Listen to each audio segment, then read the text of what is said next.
ಎಷ್ಟು ಅಡಿ? ಒಂದು ಅಡಿ ಆಯ್ತಾ 1.5 ಅಡಿ ಆಯ್ತಾ? 1 ಅಡಿನಾ ಇದು?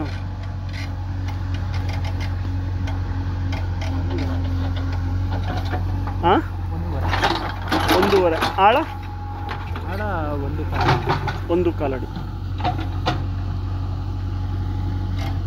1.25 ಅಡಿ ಆಳ, 1.5 ಅಡಿ ಅಗಲ. ಕಬ್ಬಿಗೆ ಟ್ರೆಂಚ್ ಹೊಡಿತಾ ಇದ್ದೀವಿ.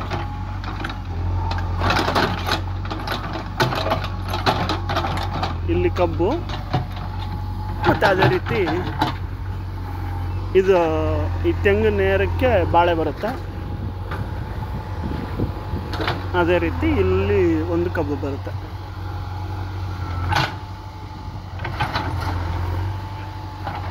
ಪೆರಿನಿಯಲ್ ಕಬ್ಬು ಬಾಳೆ ಅಂತ ಹೊಡಿತಾ ಇರೋದು. ನೋಡುವ ಹೆಂಗೆ ಬರುತ್ತೆ ಅಂತ.